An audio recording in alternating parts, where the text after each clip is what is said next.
Legal Spotlight News, your go-to source for in-depth analysis of the most significant legal battles in American history.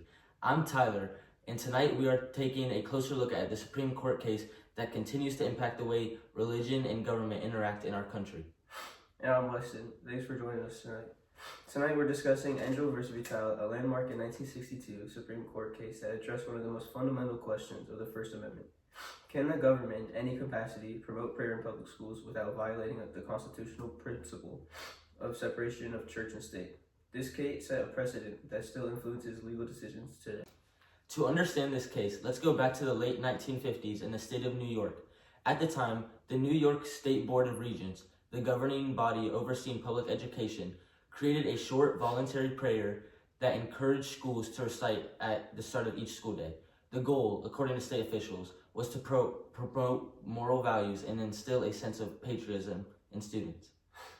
That prayer was simple yet controversial. It read, "Almighty God, we acknowledge your dependence upon thee, and we beg thy blessing upon us, our parents, our teachers, and our country." Although it was brief and non-denominational, meaning it did not explicitly favor one religion over another, it still had clear religious component. A group of parents led by Stephen Engel, a resident of New Hyde Park, Long Island, believed that even a voluntary school-led prayer violated the Establishment Clause of the First Amendment. This clause explicitly prevents the government from establishing or endorsing any religion.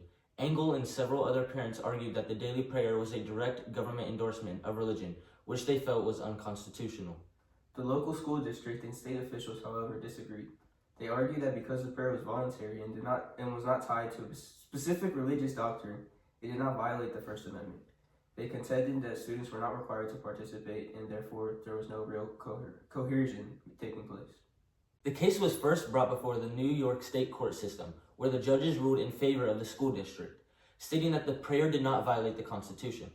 The court reasoned that because participation was optional, it did not amount to an unconstitutional government endorsement of religion. However, Engel and other parents refused to accept this ruling and decided to take their fight further.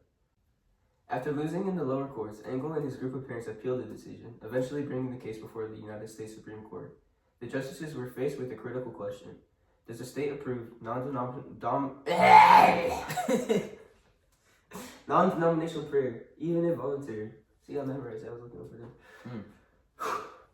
After losing in the lower courts, Engel and his group of parents appealed the decision, eventually bringing the case before the United States Supreme Court. The justices were faced with a critical question. Does the state approve non-denominational prayer, even if voluntary, violate the Establishment Clause of the First Amendment? This case forced the court to confront the broader issue of religious practices in public schools and the role of government in regulating religious expression. In a historic 6-1 decision, the Supreme Court ruled in favor of Engel and struck down the New York State Board of Regents' prayer policy. The court determined that even though the prayer was voluntary and non-denominational, it was still an official endorsement of religion by a government entity, which made it unconstitutional. Justice Hugo Black delivered the majority opinion, making it clear that any government-sanctioned religious activity in public schools, no matter how small, violates the Establishment Clause. He wrote that the government has no business composing official prayers and encouraging their recitation in public schools, as this amounts to an unconstitutional government involvement in religious practices. Justice Black emphasized that the First Amendment was designed to prevent even subtle forms of government influence over religion. He warned that allowing seemingly harmless practices like school prayer could set a dangerous precedent, leading to greater government involvement in religious affairs over time. His ruling reinforced the idea that government and religion must remain separate, particularly in public institutions like schools. However, not everyone on the Supreme Court agreed with this decision. Justice Potter Stewart was the lone dissenter in the case. He argued that banning the prayer actually restricted religious freedom rather than protecting it. Stewart believed that the Constitution was meant to prevent government from not forcing religious practices on the people, not to eliminate voluntary religious expressions from public life. The ruling in Engel v. Vitale set a powerful precedent for future cases involving the separation of the church and the state. It led to other Supreme Court decisions that further restricted religious practices in public schools, including rulings against school-sponsored Bible readings and prayers at school events. Even today, this case remains one of the most debated Supreme Court decisions. Supporters of the ruling argue that it was necessary to protect religious freedoms by ensuring that the government remains neutral in religious matters. They believe that public schools, which serve students from a variety of religious backgrounds, should not engage in any form of government-led prayer. On the other hand, critics argue that the decision contributed to a decline in moral and religious values in American public schools. Some believe that by removing prayer from schools, the government effectively pushed religious beliefs out of public life, which they see as a misinterpretation of the First Amendment's intent. This debate continues to influence discussions on religious freedom, education, and constitutional rights. Even decades later, some lawmakers and advocacy groups push for policies that would allow prayer or religious expression in public schools, often arguing that the court's decision went too far in restricting religious activities. On the other hand, civil liberties organizations constantly defend the ruling, emphasizing that it protects students from feeling pressure to participate in religious practices that they might not personally believe in. It's not just about school prayer. Engel v. Vitale laid the groundwork for later cases that further clarified the role of religion in public institutions. For example, in Abington School District v. Shemp, 1963, the Supreme Court ruled that mandatory Bible readings in public schools were also unconstitutional.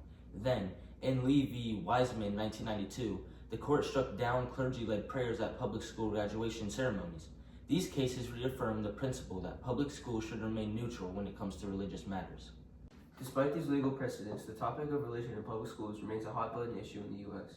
Some schools and communities still test the limits of these rulings, leading to new legal battles over student-led prayers, religious clubs, and the holiday displays.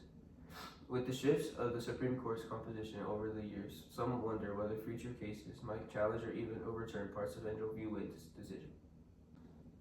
So what do you think? Should public schools be allowed to encourage prayer, or does that violate the constitutional principle of separating church and state? The ruling in Engel v. Vitale shaped the way we approach religious freedom in America, but the conversation is far from over. That's right. This case serves as a reminder of how the Constitution continues to guide legal decisions and protect individual rights. Whether you agree with the ruling or not, one thing is clear. This was a pivotal case in defining the boundaries of religious expression in public space. So that wraps up tonight's special report on Engel v. Vitale. Thank you for joining us on Legal Spotlight News, where we break down the most important legal cases and their impact on our lives. I was Weston. And I'm Tyler. Stay informed, stay engaged, and we'll see you next time. Good night.